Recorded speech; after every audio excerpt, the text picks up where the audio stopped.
Hello everyone, welcome to our channel Key and Dev. Today in this video we will see how to make handmade poppers for kids. You just need empty toilet paper roll, scissor, tape, one balloon and paper.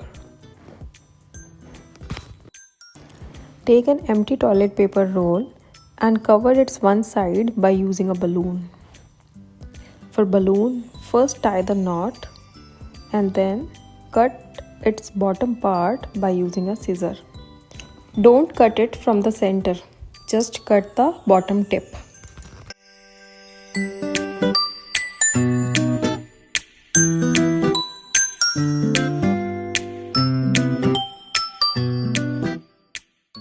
I am using tape to fix the balloon so that it becomes strong and the balloon does not come out.